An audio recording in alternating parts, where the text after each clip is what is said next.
Wow.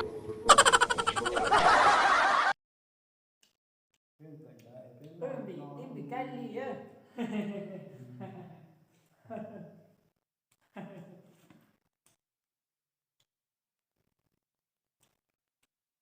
Thì có cay không?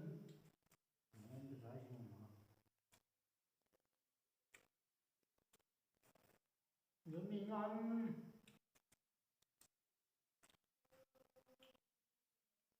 Bao nhiêu mình nói? Nó đen.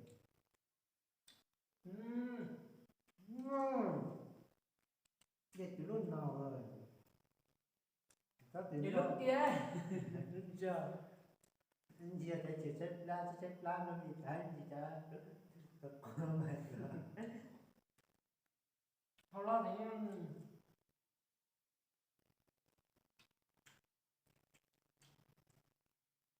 cái họ sẽ lo.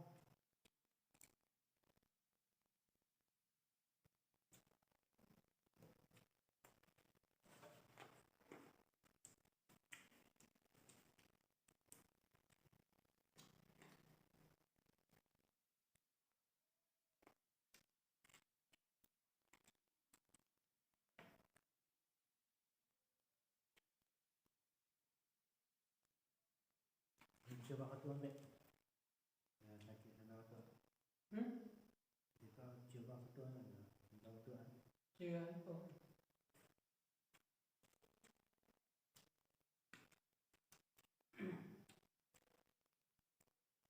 Tôi có mấy xỉ à? Như thế thế à?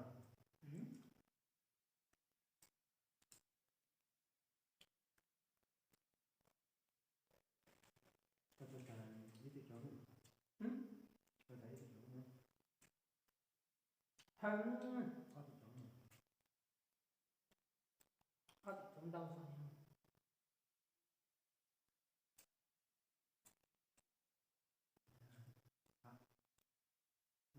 Tôi có biết tên gì?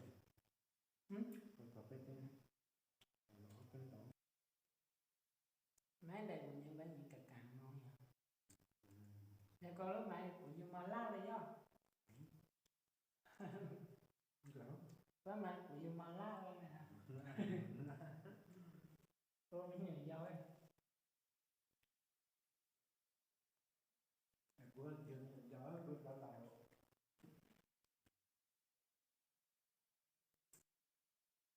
Trong phần. Rồi ta có chỉ giống mình nó. Hắn nó hết. Hả? Cái chuyện mình là kiểu đấy đó. Đấy gì á? Đúng không?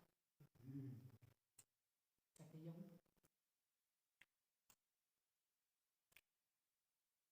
Giống trên trên thi ấy là.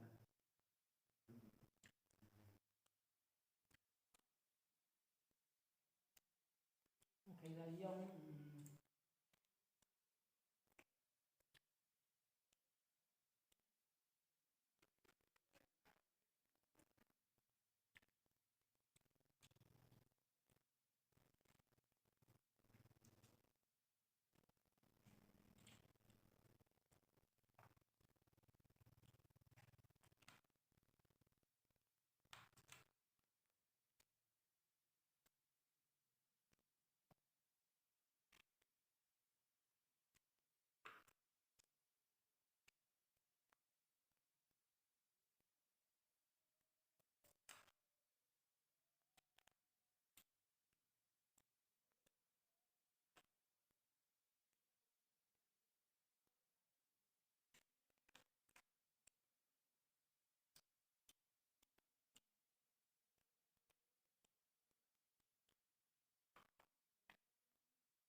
Người ta chỉ nói cho cái loại quá.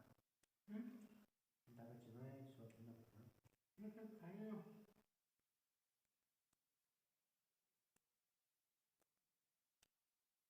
Người ta